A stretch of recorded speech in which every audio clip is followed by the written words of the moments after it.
Good evening, one and all. This is yet another very fine weekend where we are going to have our Alumni G-Meet series. This is the 27th in that series, and I'm very happy to welcome Dr. Varaha Prasad Sarvottaman from the 2014 graduate batch. After his BTech from Sastra, he went on to do masters and then PhD, and now he's a postdoc at the same place where he did his PhD from Belfast. His guide also happens to be my own guide also, so I'm very happy to introduce that Dr. Varaha, or Varaha as I used to call him, and myself, we are like Guru Bandhu. We are from the same lab, carrying the same legacy. I'm not going to talk much beyond this, but what I would like to tell to all the current students, those who are here, is the title of the talk itself is very catchy. It's not about research. It's more on whether to evaluate oneself, are we ready for research? It is not on the topic of what we are going to research when we pursue masters or say PhD, but just to self-evaluate ourselves and prepare ourselves for the research career. That's what Varaha has planned for the day. I'm also happy to welcome all the alumni who have joined Varaha's classmate, and also Varaha's mentor from his BTech project at IIT, Dr. Shekhar, to join this alumni meet. With this, over to you, Varaha. It's a long pending talk, and I'm very happy that you have decided to give on a very fine Sunday evening. Over to you, Sure. Varaha. Yes. Okay. Thank you, sir. Thank you for the intro. So I'm going to try present my slides. I'll just check if it's okay and then start. So is it casting fine?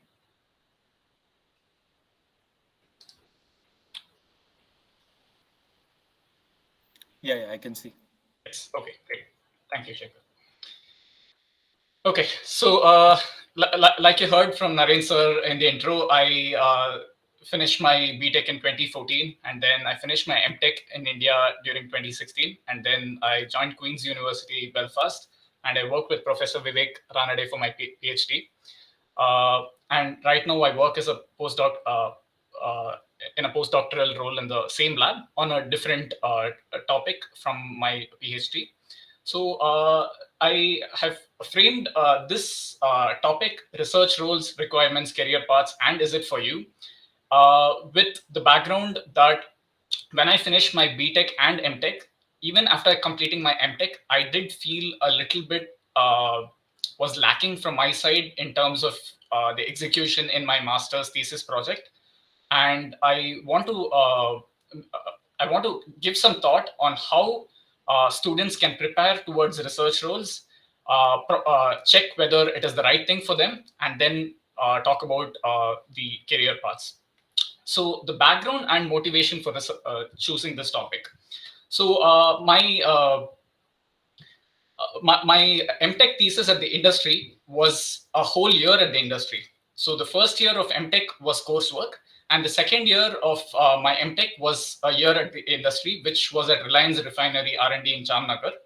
So there was always this excitement that I was going to an industrial research setting, and I thought that it will be really a very fruitful journey, and very much enjoyable. But what I would say is I did learn a lot from the experience, but then the journey was not all that smooth. So there are a few reasons for this. So one of the things was that there were a lot of operational difficulties. So for example, as a student, when you go to the Reliance refinery in Jamnagar, they have their own restrictions. It's the largest grassroots refinery in the world. So they have a lot of like security protocols in a way that only their staff are granted access beyond certain doors and certain gates. So as a student with an ID card which identifies with that of daily laborers and so on, it was very difficult to actually carry on with our work and so on. So, for example, we were not allowed to take our laptops in, and we just could not use any PC. And if we were using the PC, the access to the PC was probably uh, given as a preference to the staff there. So, like, it was all about just observing and it was very difficult. So, in the sense that uh, despite all the coursework of BTech and MTech, I felt there was something missing, and I think at that point, definitely patience was missing from my side. That I wanted to work on the topic, but then there were a lot of difficulties. So the key takeaway was that all the work of a technical project boils down to the thesis, and I felt the execution could have been better. And had I known all the project management skills and like all what goes into research, I could have managed my time better. So this is the background for the topic. And the overview of the talk is that I would be talking about the path which I have taken, which is the PhD based path. So the major focus of this presentation is how do we avoid this steep learning curve? And then also talk about a specific example of the milestones in a PhD course, which you can expect. I would be taking the case of a UK based PhD, but then this can be extended to any other PhD program which can be done in the US or in India. And then as a minor focus of the talk, I would be talking about the career paths and what you can expect from these. And finally, is it for you, and making a choice where to end your studies and get into the industry or get into academia. So this is the talk. So now I'm going to elaborate about the background which I was talking to you about, the time at Reliance. So what usually happens when you receive like a topic from your master's, this could even be a bachelor's project as well. So what would happen is you would, so in my case, it was communicated from the industry to the university. And then I started looking at the topic. There was definitely excitement and so on about the opportunity.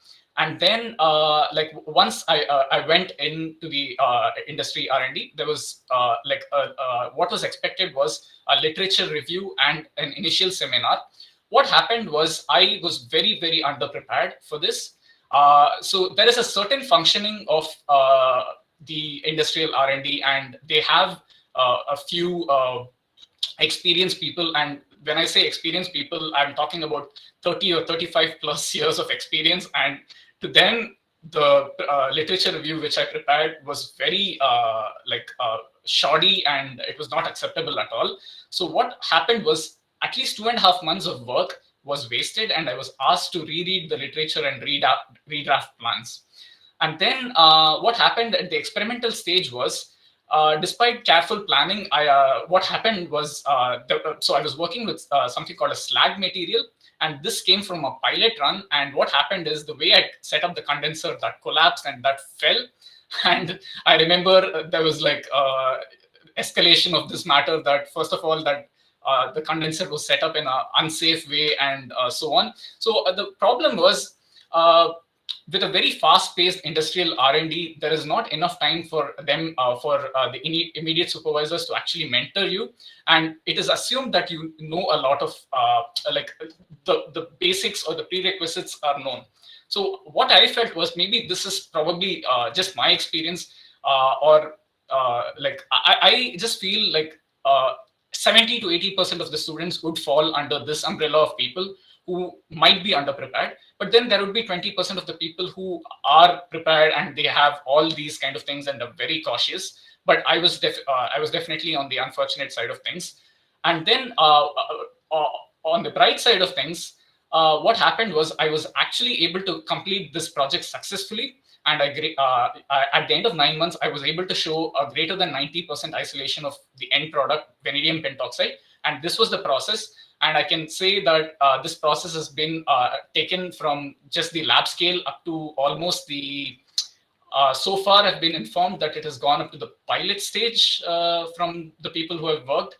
But after the way information percolates is very slow from the industry. So the last I heard was that, and I feel very happy about it. And I still feel very proud that this process is being followed with very few changes here and there. But the key takeaway is that with a very cautious approach and more hands-on, I could have delivered more to the project. And there are resources around us. Probably it could be this presentation, it could be other scientific papers or other talks with alumni and so on. This could help you avoid all of this and achieve this. So that is what the background is all about. So what I'm going to talk about is that instead of me, this was probably me in 2016. And then what I want is, ideally, I want the students listening to the talk have this kind of a successful progression in their research career or any career they choose. So I'm going to talk about what the literature. So I had talked about a few things in my earlier slides, that is about the research program and how it was taken about. So I want to try elaborating and touching upon some parts which are done. I want to talk about them in more detail, and that is what I will be doing here. So the first part is called the literature search. So this is an important and a preliminary phase of your research. And this could even be applicable when you go into like probably like an operations job as well. You would be looking into manuals and the PFD, process flow diagrams and P&IDs as well. So it is to understand what is going on around you and trying to familiarize yourself. So typically, the first 3 to 4 months in a PhD program goes into the literature search. The idea is to make very concise information of the literature. So it's not possible to look at 16 or 20 pages of different papers and you'd have like hundreds of papers. The idea is to bring it to a 1-page or a 2-page format where you have all the relevant information gathered. And that is the idea of creating this kind of literature search. So it is not just about creating tables or kind of figures or trying to understand schematics, but it is to understand like what is the state of the process. I mean, like what is the state of the art in studies in literature, and try to identify the gaps. What I mean by gaps is that where you would like to work on, and those gaps should ideally address the problem in such a way that the scientific world would benefit from the work which you would perform. So right now, I'm going to take a case of oxidative desulfurization. So this is the current topic which I am working on. So let us say that I'm trying to, let us say I'm in day 1 of my research on oxidative desulfurization. What I should be doing as the first step is that I should understand the motivation for choosing this topic, and then the technologies available. So as we know that sulfur is present in crude oil. So sulfur is present in crude oil as a heterocyclic compound. And the presence of these heterocyclic compounds in petrol or diesel, when you combust them, what is going to happen is there will be the emission of sulfur dioxide. So the sulfur dioxide, which goes on to the atmosphere, would bring about acid rain. So that is the motivation. And then the technologies available are, so there would be a bunch of technologies. So when I look into the literature, I should know very clearly what is the motivation as soon as I see a paper, and then the technologies available, and then try to understand why I want to work on oxidative desulfurization. So this, in this specific case, there is a process called hydrodesulfurization. It's called HDS shortly, and that uses hydrogen, high temperatures and high pressures. So that leads to very high capital costs. And that is the reason why I look into oxidative desulfurization. And then these gaps and recommendations are very much required for the research program, which I would be undertaking. So even if I finished a PhD, this literature search would be applicable each time I go into a new research topic. So this is something which you would come across at every stage of your research till your last project. So this is like a just an illustrative table of an oxidative desulfurization based table. So I'm just showing this table just to give you a feel of what a literature search is. So now moving on, I'm going to talk a little bit about what I meant about planning and execution. So just to connect back to my time at Reliance. So back then, I did not know what planning and execution was. So to like non-native speakers of English, we definitely understand what planning means, what execution means. But then there is something, there is a very deep meaning to this. When you start working on projects, you would not be working on just one stream of work when you get into a PhD or a research program. You'd be working on like at least 5 or 6 at the minimum, which you'd be trying to progress. So I try to visualize this like probably like a game of chess, where you don't move just one of your pawns, but then you have other pieces as well. So you should keep strategically moving and advancing, is what I feel. So that is what this planning and execution is all about. So what I'm saying is, at Reliance, I did feel that even though I was just having one task at hand, which is probably looking at literature and then probably planning my experiments, I just feel that I had to like rely on my supervisors or the people who were in lab to actually help me set up experiments which were like reproducible and so on. So that could be avoided when you do a very solid planning and execution. So coming to PhD programs, the nature of work could be experimental alone or simulation alone or a combination of both. Ideally, you would gain a lot of experience doing a combined project of experiments and simulation together.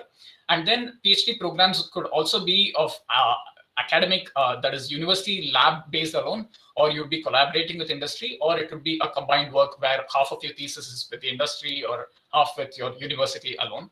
So what I would like to say is that the PhD is a test of independent research skills, of which inherently time, resource, and man management is essential.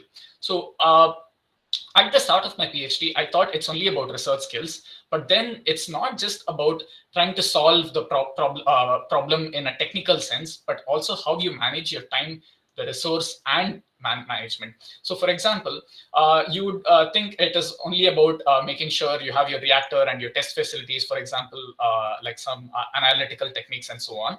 But then what happens is there is a little bit of liaising which you have to do with like people who fabricate your systems. These could be glass blowers, mechanical workshops, and then you'd be framing your timelines. You'd be using like project management software, or you just have to make sure that given your timeline, let's say that you have like a time-bound thesis. For example, I had a 3-year thesis, three-year thesis preparation time. I had to finish all my research and make sure all the write-up was done within a reasonable amount of time. So that is where your project management and your time management skills come into. So I'll be moving on to a specific case of a PhD in the UK. So here in the UK, I'll be saying what are the milestones in the PhD case. So it's a 3-year program in the UK, and there is no coursework, which saves time. But here, all the requirements are assumed to be known. All the requirements in the sense that, you know, like all I said, that the literature search and then the project management is assumed to be known by the student who comes in for the PhD. So in the first year, after 3 months, you would frame something called a proposal, which is based on your literature. And then the differentiation stage is 9 months into the PhD, where you would have worked on your proposal, you would have gathered some experimental data, you would have fabricated your reactor, set up the reactor, and you would be showing some initial progress data.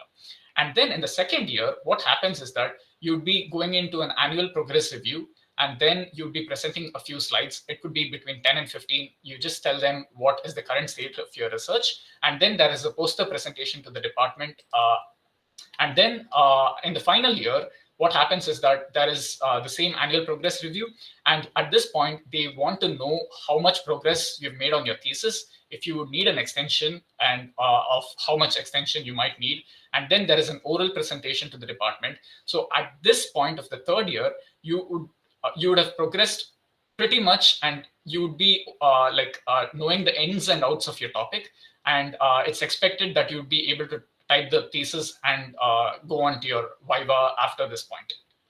So the other essential roles during the PhD are that you should be able to make sure you're able to test your reactor and analytical techniques by yourself. So this is about probably making calibration curves, testing mixtures of unknown samples, and having a mix of let's say you have a mix of compounds and so on in your system. Are you able to isolate them and so on? So I know that I sound very abstract or probably a little bit vague when I say this, but then the thing is that the key which you have to take is that you have to be pretty much on top of your analytical techniques, how the analytical technique works. It's and then if it breaks down, how would you be able to fix it, and so on and so forth. Then the next part of the other essential roles is that you would have to draft reports and so on. So for example, you let's say your thesis contains 5 chapters. The point is you would be having multiple reports and multiple iterations of your report. Your chapter of the thesis would not be made with just the first iteration. It would even take like 15 to 20 iterations with your supervisors. But to reach these 15 to 20 iterations, you would have to either draft emails or write reports on what is the progress, so that your supervisor is able to give some constructive comments. And then the next task is to, so this is about writing of manuscripts and submitting, like basically submitting papers, and then presenting at various international conferences. So in order to present at various international conferences and so on, you should be really on top of what you're doing with the help of your reactor and, you know, evaluating all this. So it's about setting up your reactor, analyzing data, drawing some firm conclusions, and then writing up the report. So the other essential part is that you would be formulating and guiding masters or other graduate level projects. So what happens is, when you're working on a PhD, it's possible that you would be getting students in the summer, or then they would be working on their like master's projects itself. So for that, you would be having a subsection of your PhD. It's not the entire chapter of your thesis, but then there is probably half or less than half of your chapter which your master students will be working on. So just imagine, just like you are working with your supervisor, you become the point of contact for these master students. So it's very important that you make sure to explain to them the objectives of the project and so on. So it is very important that you manage them pretty well for your research to progress. So it's kind of a double-edged sword. If you do not spend enough time on making sure they're up to speed on your project, you've lost the man hours of that person as well. So it's very important to have man management skills as well. And of course, I'm not going to talk about liaising with vendors and like scheduling regular updates. These two are pretty straightforward, and I'm like pretty sure this will be of use once I've itemized it. So how did I fare during the reactor development? So at the 3-month stage, like when I was looking at the literature, what I did was I wanted to show some proactiveness, and I because I felt that I had probably like failed a little bit in Alliance. What I did was I tried making up this kind of a setup at the 3-month stage. At this stage, there was no need to make any setup or any working setup. It was only like a scanning of literature and trying to understand what next. But I made this setup. You can see that it's a very crude setup which I made, and definitely I'm not very proud of it. I have come a long way after that. But then you can see that that was the maturity of my like work back then when I started the PhD 3 months into the thing. And then in the final year of my PhD, I'm quite happy to say that like I was able to like contribute towards making this setup. This is a 10 meter cube per hour handling capacity, and I operated this in the lab. So in terms of an operating capacity, this is pretty huge. And then to make this, we had to make some operational protocols, get it checked by the safety department and so on. So I feel very happy that I was able to work on this. So starting from here, going to here during in a span of 3 years, I felt very happy. And then of course the credit for designing the setup goes to one of the postdocs in my department.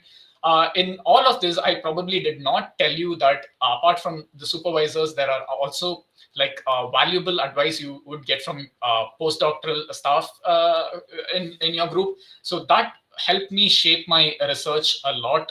And it's not that it's it's not like you're blindfolded and you're finding your way. You have like postdoctoral staff, you have other peers, senior members in the lab, and so on. But in my case, I was probably the first student of VVR at Queen's. So I had to find my own way. But then with the help of postdocs, I was able to find my way and complete my project on time. So the next thing is that I want to show you an example of what I had drawn as the schematic at the 3-month stage. You can see how crude again this is. And then probably when I submitted my first paper, how I moved on from like this schematic to this schematic. So the key takeaway is that in scientific communication, you need to present schematics in a very simple and elegant way, in a way that people understand. So it's good to start honing your presentation skills as well, other than your technical skills. So it's like an overall development which I'm talking about, rather than just probably brushing up on like basics in your subject or technical aspects of the subject. So I'm going to talk about my PhD thesis briefly, so that there is a little bit. So you would have seen that in the abstract of my, in the brief bio of my talk, there was hydrodynamic cavitation for effluent treatment written. So I don't want to leave anything like untouched from the bio or the abstract. So I want to talk about this. So what I worked on was a reactor called a hydrodynamic cavitation reactor. So cavitation is a process where at ambient temperature, you are able to create bubbles as a consequence of pressure changes. So the idea is to pass liquid past constriction at very high velocities. So when a liquid passes through a constriction at very high velocities, by the way of Bernoulli's theorem, what happens is that there is water in the liquid form changes to cavities, and these cavities are stable over a short period of time. So when I say a short period of time, this could be a matter of microseconds. So in this period of time, what happens is these cavities which are formed would collapse. So when they collapse, they give rise to interesting physicochemical transformations, of which one of them is water splitting. So water is split into hydroxyl radicals and hydrogen radicals. The hydroxyl radicals which are formed are very strong oxidizing agents. So this hydroxyl radical can react in wastewater streams and bring down the concentration of like high COD streams, high chemical oxygen demand streams. So what my work was about using a novel hydrodynamic cavitation reactor, harness the hydroxyl radicals formed in them, and try scaling up these cavitation reactors. So this was the essence of my thesis. So briefly, what I did was I used mobile phone recordings to capture the noise which is emitted from cavitation devices at downstream of the cavitation devices. So what happens is that when cavitation, these bubbles collapse, they give rise to a noise which is very characteristic. So what I did was I recorded them through a mobile phone app, and an Android app, and I tried post-processing them on MATLAB, and I found some trends. And that way I was able to say that after a certain point, I'm able to observe cavitation in my device. So this way, I was able to show that instead of very sophisticated experiments, I was able to track inception or the occurrence of hydrodynamic cavitation in devices. So to talk about this, the industrial applicability of this particular stream of work is that let's say you have industrial operation where a hydrodynamic cavitation device is operating at 1 or 2 operating conditions. Let's say you're not able to probably alter the operating conditions. Just by tracking the noise for a period of 20 seconds, if you're able to give that to me, I would be able to track whether that noise is that of cavitation or not. So that can be done with the tool which I have developed. And then the next part of my thesis was about developing a framework for extending batch-scale experiments to continuous experiments. So for this, what I did was I came up with something called a per-pass constant. So let's say you have a reaction progressing and you are able to estimate the kinetic constants of that process. So the kinetics of the process are usually estimated with respect to time. But in hydrodynamic cavitation reactors, it's very important not to look at the time of operation, but then the number of passes through the cavitation reactor. So I use this phi, or the per pass factor, and I tried relating this to the generation rate of hydroxyl radicals. And then I built a framework of how to extend the batch scale of reactions to a continuous framework. And this abstract and the supporting equations gives a basis of how batch scale experiments can be extended to continuous operations. The next part of my PhD here, I extended the per pass factor to the other layers of modeling in the hydrodynamic cavitation. So when you look at the CFD models, what they do is they give you like a macroscopic view of the reactor and what is happening inside the reactor. And then we go one step and then try doing the microscopic estimations of probably the hotspots, that is the temperature and pressure max the hotspots. And as a result, you are able to estimate the hydroxyl radicals formed at those conditions. And with that, I was able to link this back to the per pass factor.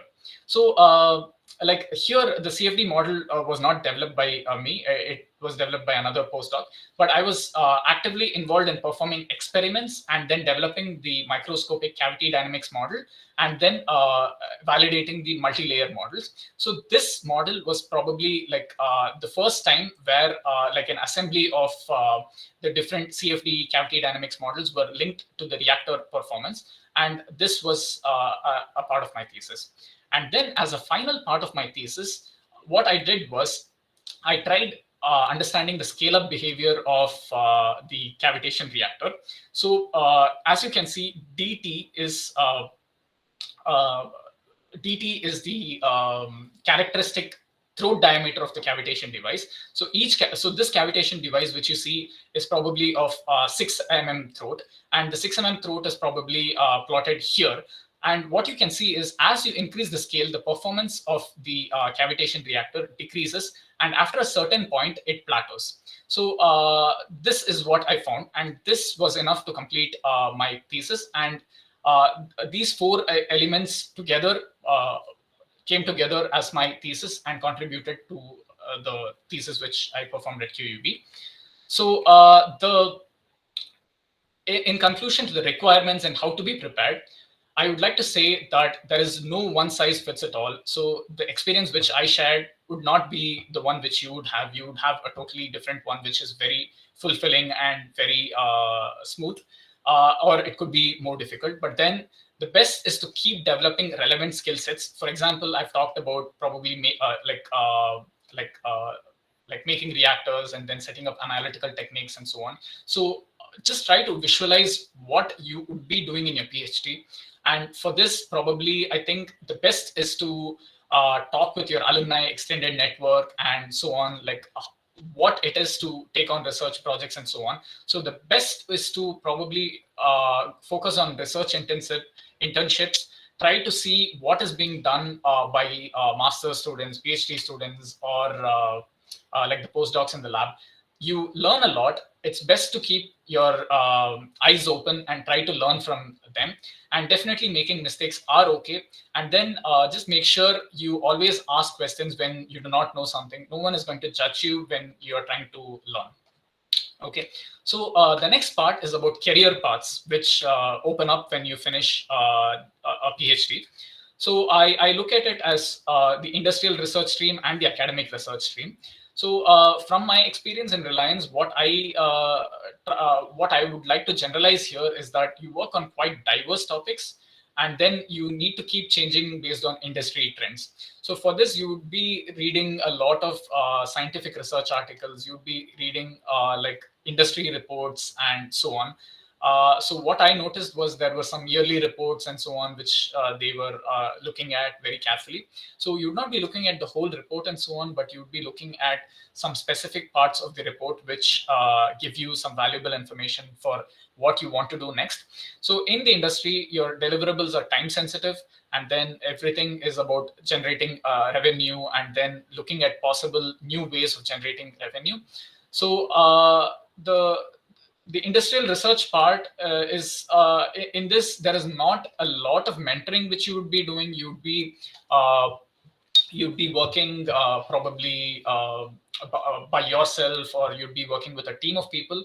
But here there is not much you would need to mentor people in. So for example, the people who come with to work with you in an industrial research topic would already know the skill sets. They would either have a PhD or they are having a master's with a lot of research experience and so on. And when it comes to academic research, here, what I'm trying to tell is that after you finish your PhD, you would be working on something novel and preferably away from your PhD. There is no point on working on a topic which you were doing in your PhD. For example, I was working on water treatment during my PhD research. But then in my first topic of the postdoctoral research, I worked on biogas generation from from biomass. So for this, I used sugarcane industry biomass. So I did not work on experiments because that time there was the COVID restrictions and so on.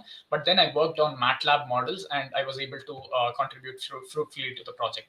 So after that, right now I'm working on the desulfurization of liquid fuels. So it is good to preferably work on topics away from your PhD research. And then it also needs to be novel. And then you need to have exercise some independence in the choice of topic.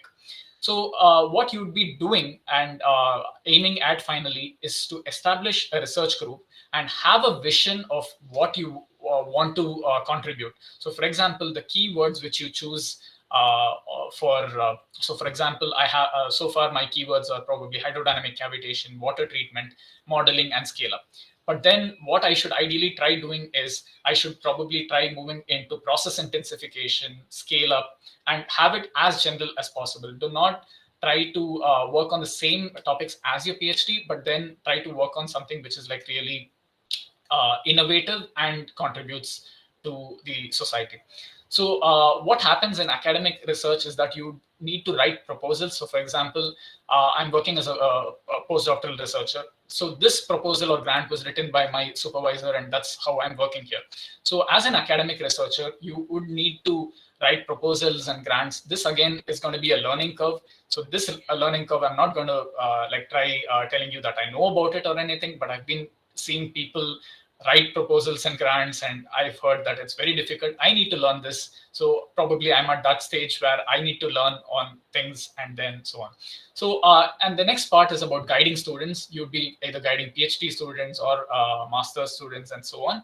So academic research is just an umbrella of these. So when you make a choice, just make sure you understand what it is you really want to do.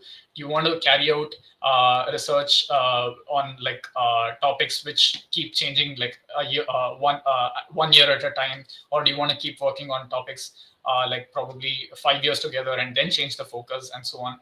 So that's about career paths. And then when about is it for you? So this one, I think the previous alumni talks pretty much cover this very, very well. I don't think I have much value to add here, but then I'm just going to try telling you that most of the graduate level roles. So for example, you might have heard Subhash talk, and he said that the process engineering roles and so on at Sanmar, L&T, they just require a BTech degree, and the MTech degree does not add value. So the thing is, there is no real value added to an MTech degree in India unless you know what you want to do, follow up with next. Okay, The next thing is that masters abroad often need supplementing by working roles in the country of graduation.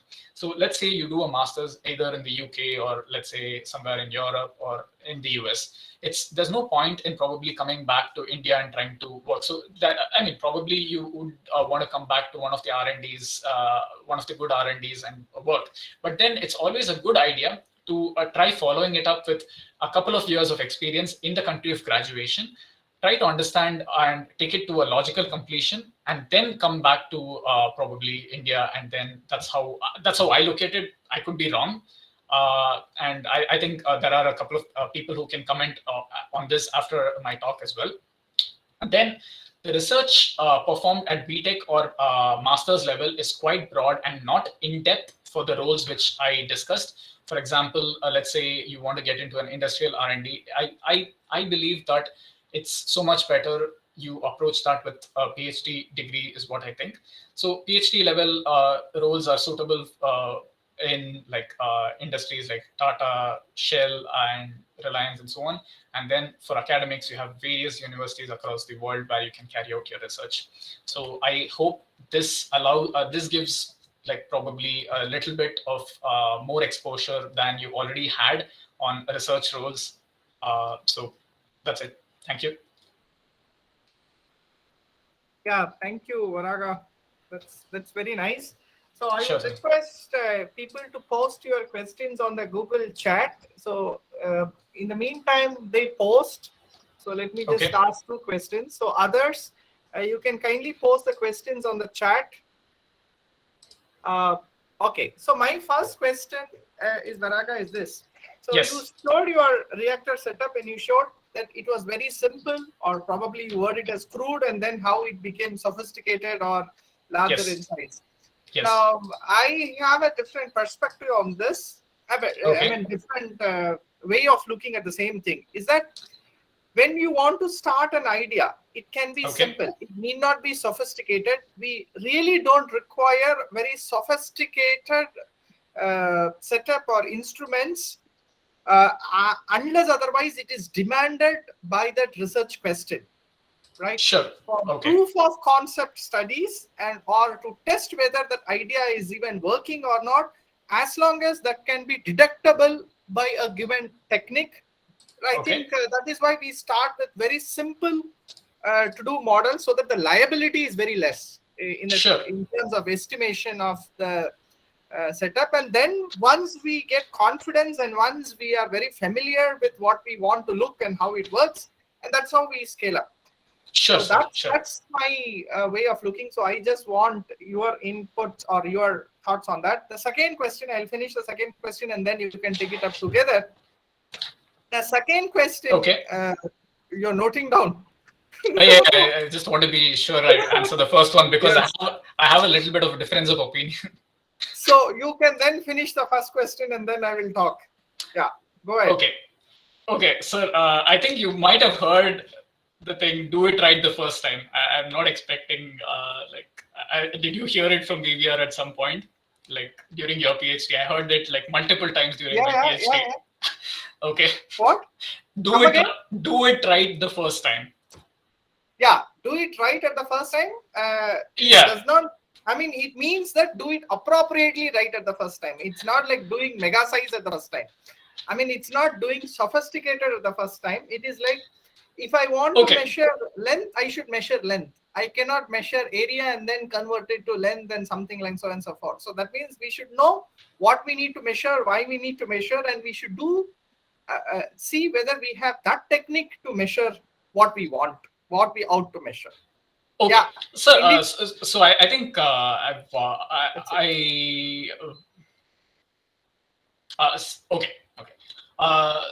okay. So when I showed that slide, the first intent was probably to show that at that 3-month stage, I was not matured as a researcher, sir. So the picture on the right-hand side where there was a more like a robust setup is that I had matured. So probably that was the intent. So you are very modest and humble to tell it as matured and not matured. That's what I want to bring in. I said it's not like matured and immature. That is how anybody grows, and that is how I would cherish the growth. right? Okay, The sure. growth comes from thinking, and the growth comes from more attachment to what we want to learn. We may start simple, but what is Yes. very important, which in the meet and who will eventually see this sometime later, is not uh, at where you started. Is the point is from wherever you have started, are you growing towards what you want to achieve? It is more of that growth. I'm to some extent, probably even the rate can be compromised. The rate of growth can be compromised, but it is more of the directionality of the growth. It's not where you start. It's probably, do you know how to grow from where you start to where you want to land in? And that is what I saw in your presentation. You might have started with a very simple setup, but it's not about you matured, but I would reword it that you understood better. Probably you had a very deeper understanding of what was occurring, and because you had a deeper understanding of what was occurring, the system itself grew over a period of time. My Yes. next question is something probably could be interesting to the juniors. During research, it's not like always you will get favorable results. Many a Sir, time, yeah, sorry to interrupt. So I think let's probably take like a word from Shekhar, who has probably seen like a more diverse research lab, and also let's take opinion from Subhash as well. I would like to hear from them as well yeah. on the first question. I think that will be appropriate, So sir. they want to tell now or at the end? I would Probably give it let's then. just take their thoughts now, sir, if you wouldn't mind. I'm not sure. Shekhar, are you? Yeah, Dr. Yeah, Shekhar, you yeah. can go ahead. Yes, sir, could you just repeat the question once more? My perspective was like, if you have seen Varaha's slide on the reactor, he showed that there was a very simple reactor or a crude reactor, and he put the word that probably he was not matured at that point of time, and then he showed a very sophisticated, bigger size reactor, and he said that at that time he was more matured to operate or build or whatever it is. Now, my word of perspective of putting this is, I won't say this as not matured and matured. I would rather put it as, to begin with, one would start with a very simple setup. One will have probably a fair idea. But once as somebody gets to understand the topic more, the setup will also grow, and so do our understanding. That's all. Right. So right. he just wants Absolutely. to have your comment on that. That's all. Yeah. Absolutely. So the thing that we often forget, that it's a journey. It's a journey-based system. I mean, getting PhD is reaching a destination, no doubt, but it's more like a milestone. And what Naren sir was saying is absolutely true, that initially you will have less of an idea, and as you grow up, as you mature in your PhD, the ideas will mature themselves as well. But I mean, Varaha knows it well as well, that even on a very simple setup that he showed, he still managed to get 1 or 2 papers, if I remember correctly. So so it's often not what you have, but what you do with it, or how you implement those scenarios. And I think that's all research teaches you. And one of the things he highlighted as well was about knowing your literature.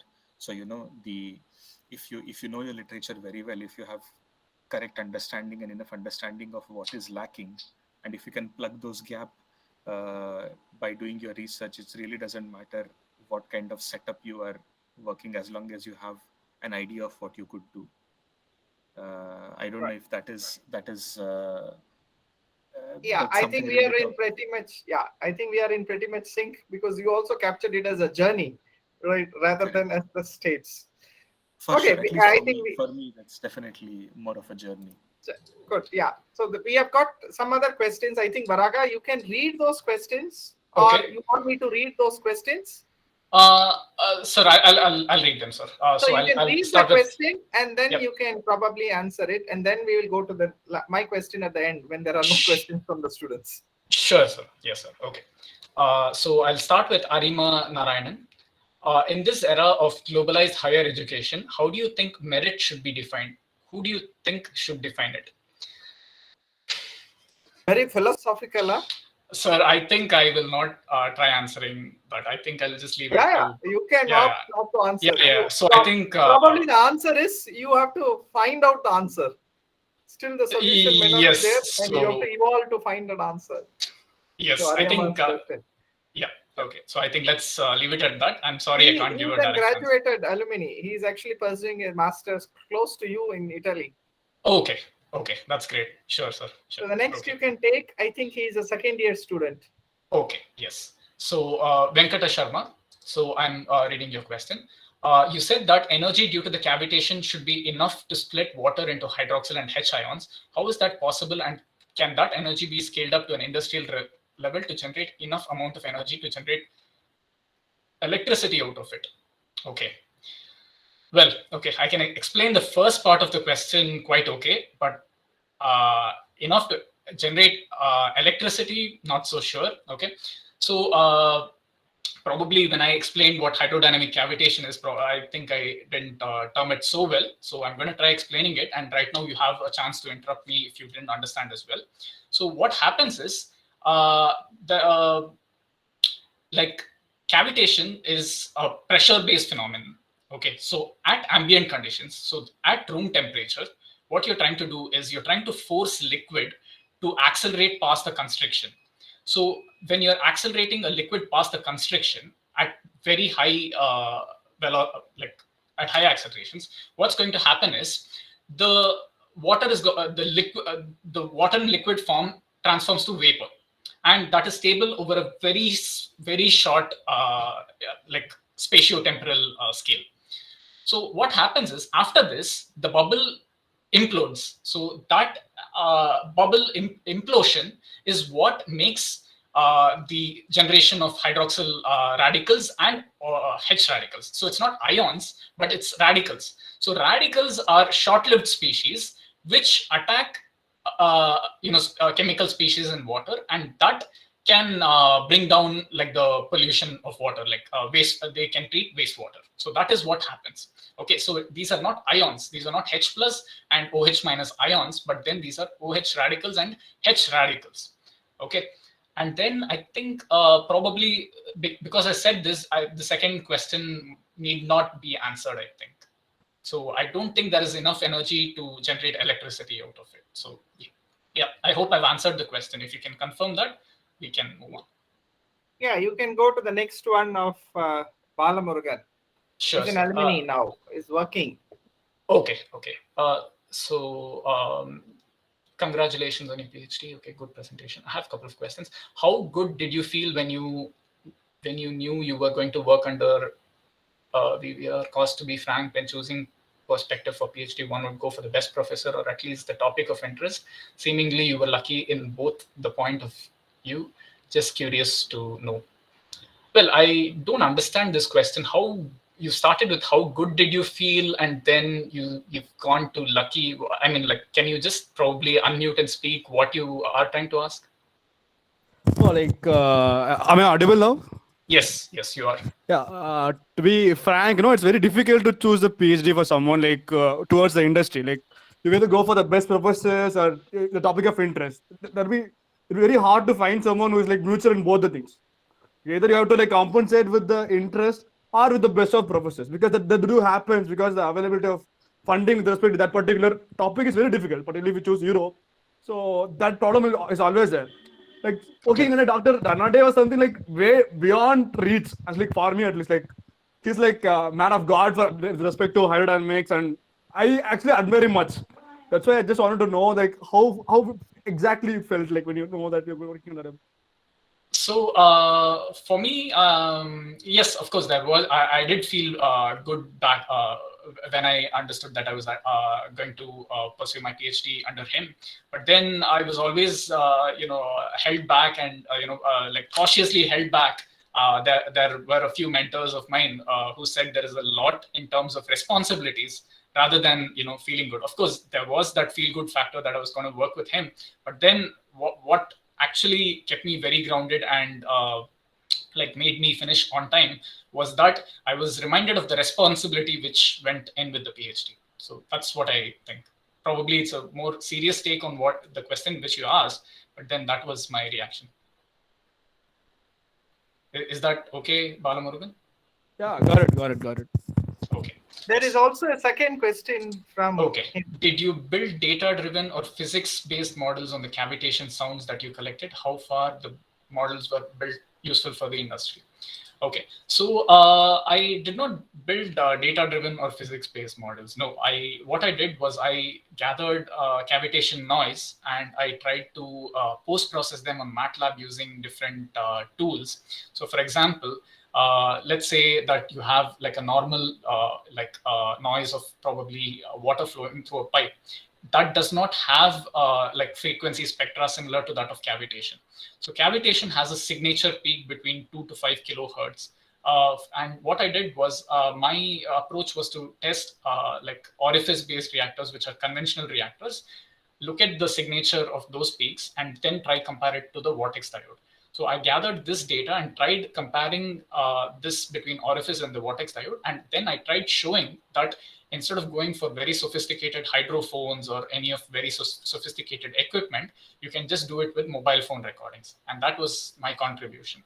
I don't know how far it is useful in industry yet, but the paper is out there, and I think people can understand from my the thesis chapter or the paper, and it can be used. But I've not gone in the direction of data-driven or physics-based models. So does that answer your question? Yeah, you answered my question. As in, like, I just wanted to know, like, you just told a statement saying that if that particular sound is made, I would definitely find out and say that it's a sound of a cavitation or not. Yes, So what? I would be able to do it. Yes. Yeah. So what I wanted to say is that, like, if you build a data-driven model, like data-driven model of like any ANN model or like any deep learning model, and say Okay. that or classifies unsupervised learning or supervised learning, and then say that this sound definitely is like a cavitation model. So it will be helpful for the industry, right? That way I had thought, and it will be helping in creating a digital twin for a pump, like any other cavitation thing you're going to do. So this one curious to know. Correct. That's But then again, you need to ask why would you need an ANN model and so on. So for example, if you're able to do it with like just a cheap sensor, okay, for example, like a microphone based sensing, why would you go for exerting yourself to go for like sophisticated levels of modeling? Yeah, how will you make the sensor? As in, like with the sound, it will be auto based or what? Okay, so what you need to do is just probably right now it's probably looking like an offline sensor based technique. Okay, so there are online sensors as well, but the online sensors are like probably pricey. Okay, so the tool which I've said is that you would be able to detect some very like distinct patterns of noise. Okay, which probably you just have to like insert your phone and then look at an online like just look at the FFT spectra. By just looking at the FFT spectra, if your job is done, I don't think you have to complicate it any further. So it's just probably looking at the FFT spectra. Once you know what cavitation is and you know the relevant spectra, you would be able to find it with your phone. That's it. Correct, Dr. Varaha. Sorry. Okay. Sir, so can I go to the next? Yeah. You have a Yes. question. Two more has come. We'll finish Okay. that. So So in Vignesh. fact, the question, you can ask. Yeah, go ahead with the question Okay. of Vignesh. So Vignesh, you focused a little on literature survey and how important it is to conduct it effectively. So how exactly to achieve effective literature survey? Okay, so an effective literature survey. Okay, so you just need to understand what your goals are. So for example, just try to understand what is the length of your project and where you want to go. Okay, so probably let's say it's like a master's project. So you would have typically a year to do it. So in that time, you would have just probably like a month and a half or two to conduct your literature survey. So first is to make sure you're looking at papers from the most recent of literature. Let's say we are in 2021 November. So just go up to probably 2021, 2020 and 2019. That's it, just 3 years back. Get those papers which you think are relevant to the field. Okay, so try to look at them quickly, like what contributes, what has contributed to the field. So what you're trying to look at is probably review papers, then probably some very good experimental papers. And so again, like when I say experimental papers, that means like I'm like trying to bias you that papers are experimental and so on. You could be working on like a completely computational topic. So the idea is to make sure you understand what is present as the state of the art in that topic. Okay, and then you very concisely try to bring the progresses which have been made, the gaps which are to be filled in the field, and then try to frame a research topic or path forward for the literature, for your project. And that is, in my opinion, is an effective literature survey.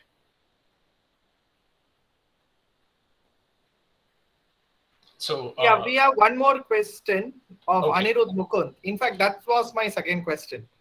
Okay, sure. So finally, how should prepare our mentality in research in terms stress and when experiments do not go our way? Okay. Yeah, I was about to ask the same thing. Many a times in research, we don't get to see what we like to see. That is what maybe we would have planned to see or we wish to see. But the results will not be what we wish to see. The results will be what comes right Sure. out of the experiment, right? And Okay. there will be long gaps, low points in research, and something you want to procure something, it will not come, or probably you would have made a setup, and I know that the setup breaks all of a sudden on given day when you have a lot of deadlines to reach. So there's a lot of things that's planned to be planned. I just thought, like, can you give something so that for the students? Sure. So in this case, I think I'll just take my example. So like the first 1.5 years of my research was very, very productive. I had like 2 papers or 2 of my chapters written, which is like 50% of my thesis. So I was like really charging forward. I thought I would be done well ahead of time and so on. But then, believe it or not, the next 1 year was a very lull period. So my experiments, so I gathered noise experiments, but then the problem again is that I did not know the signatures of cavitation noise, or my understanding of that particular literature was quite weak. And then the experiments which I was trying to work with complex. So the first part of my thesis was more of simple organic pollutants. The second part was of complex organic pollutants. The problem was there was adsorption of these complex pollutants onto piping material, which was not discussed in the literature. But I found this the hard way. So as a result, when I went for the first APR, where I looked as a very promising student, when I went to the second APR, I had nothing to show. There was not even a small delta. There were only efforts which were made, but then there was not much in terms of results. So in those times, it is best to sit down, evaluate what you have done so far. There could be something wrong which you're doing if the experiments are not working. So when the experiments are not working, the system is trying to tell you something. So it is best to try understand where you are, evaluate. The most important thing is to evaluate and then do anything else rather than doing more efforts. So probably in that 1 year, I was a little bit restless and so on. Again, after I finished my PhD, in hindsight, I had a lot of time to think about what could have been done differently. But what I feel is that in that one period, I was doing a lot of things in action. I was doing a little bit of thinking as well. But then probably I could have stopped at the 6-month mark and so on, and reevaluating myself. But somehow it took a year to come out of that. My point is just sit down and evaluate where you are to come out of that, and not feel dejected as long as you're putting the efforts in. Yeah. So if any other question, somebody wants to unmute and ask, you can ask, or otherwise it is already an hour. So I think we can wind up. So before winding up, okay. So if there are no questions, I would just first maybe call out a response from your BTech mentor who had mentioned him to seen your growth and what he felt about today's talk. Dr. Shekhar, please, you can just share a few words of reflection on hearing to Varaha today. Sure. I think one of the progressive things I have seen throughout the time is and I think he also added to one of his slides is about being patient. So it's about developing patience. So based on what I remember from BTech through masters and now through PhD, I think he did develop a lot of patience, put in, of course, a lot of hard work, and I think the result is in front of you. So, and someone was asking, like, how do you prepare mentally for the research and for whatever, when things don't go your way. 90% of the times they don't go your way. I mean, whether you're a PhD or a postdoc or a professor. So I think one of the only thing that helps you is being patient and keep trying day in, day out. And I think that's one of the qualities that he showed over the years. And I think the result is right in front of you. And Naren sir has also seen his progression over the years, and he will also probably say the same thing about him, because probably he saw him more closely throughout the courseworks, or even for a longer period of time than I did. Yeah. Thank you. And thank you for the talk, Varaha, and thank you for the invitation. Thank you. Yeah.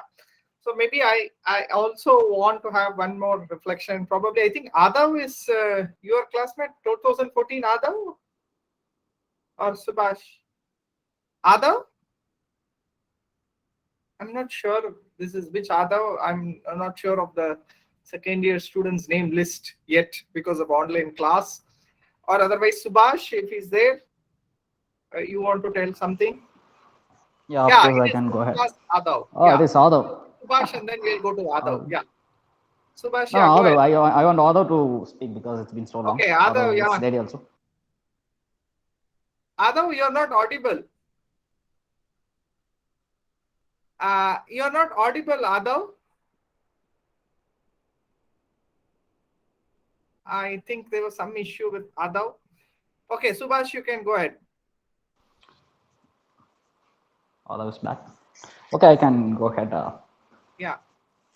Yeah. So first of all, thanks to Varaha for this talk, because it's been so long. We're discussing to give this talk, and it's so nice and so elegant.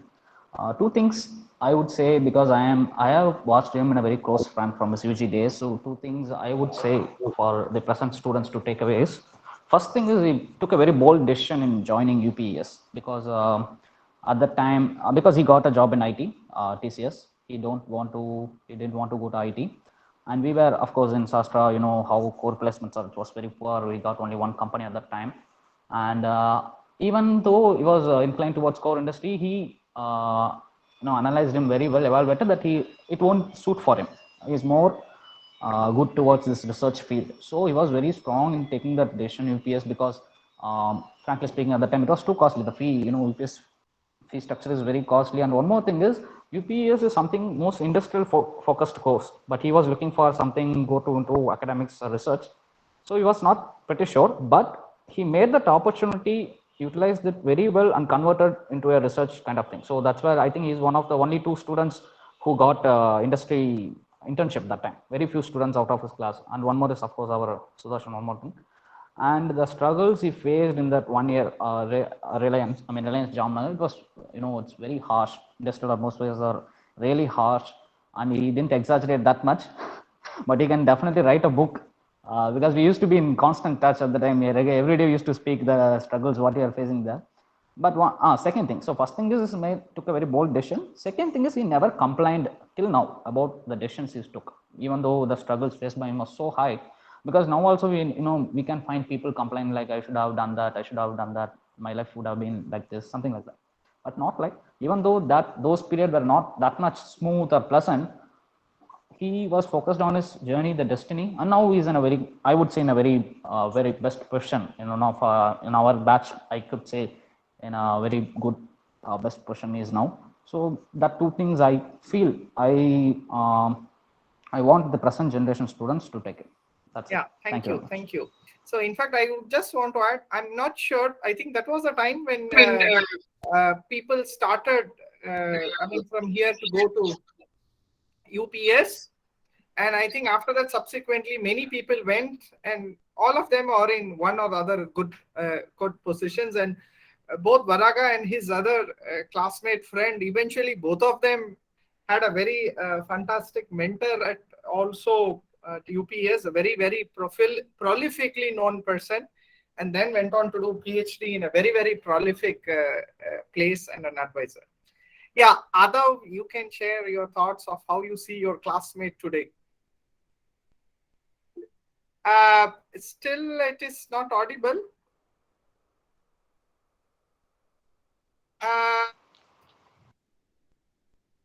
He's connected in two platforms, I guess. It's not able to. Yeah, that is because I understood that. So, is there any control on your end? It is actually unmuted only, but I'm not sure. It is unmute on my end. It is showing it as unmute, but still probably some voice. That's okay. Right. I think you can personally chit chat with Varaga and convey your message. Anybody else wants to talk? Yeah, excuse Adav, it's okay. Anybody else wants to share their thought? Somebody pinging me. Right. Okay. So, Varaga, you have to unmute. No. What I was saying is, I think Vignesh raised a hand. That's what I saw. Yeah. So, Vignesh, go ahead. Yeah, thank you for the opportunity. Anna, I'm Vignesh from 4th year. Thank you so much for the talk, especially the way you took us through. Hello, can you hear me? Yeah, fine. Yeah, Adav, yeah. Once Vignesh finishes, now you can talk. No, Okay, yeah, that's got it. Just a thank you from our side. Let Sure. Adav continue, yeah. Yes. Okay. Thank you, Vignesh. Adav, now you are audible. Okay. I had to dial in from my phone and join, so sorry for the mess up. Since right after school we have met. I've known Varaha right after school. He was one of the first few persons that I met in Sastra. So from there and until like 11 years later, now I see a lot of maturity. And now I'm also I'm not seeing the technical side of Varaha, him speaking a lot on technical things.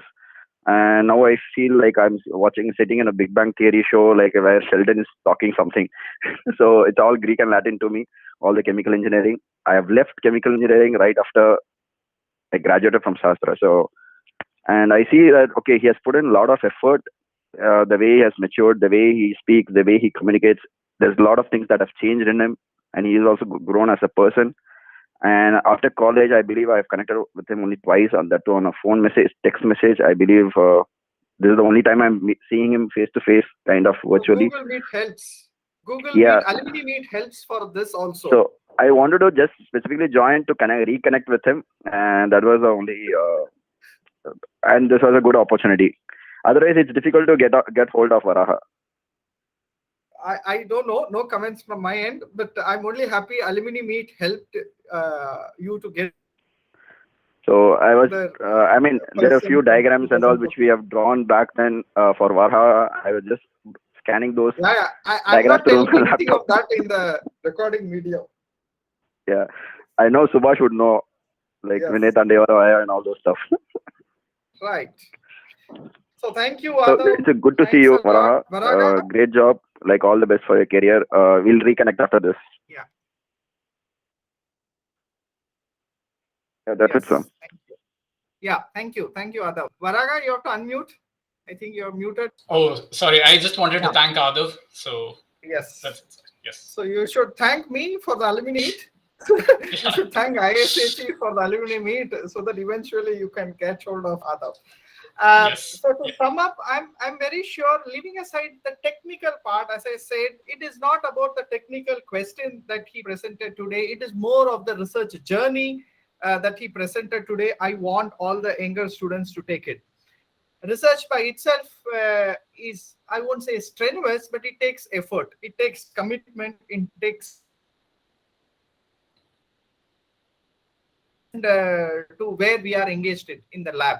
And Varaha is one of the very good examples that I have seen over my decade of experience at Shastra, who have grown to a very taller statue in terms of his intellectual capacity, in terms of also his skill building ventures. And I'm very happy that you came and shared all your journey, and thereby the younger students can now prepare themselves well when they embark on their research. Thank you, Varaha. Thank you to all the students who have made to the Google Alumni Meet today, despite being a Sunday. They all made. Thank you, Dr. Shekhar, also for coming all the way and then joining all the meet in another alumni meet with some other interesting person, catching some other journey of their life. Thanks to one and all. Thank you. Thank you all. Thank you all. Bye. I'll just stop the recording. Thank you. Yes. Thank you. Bye.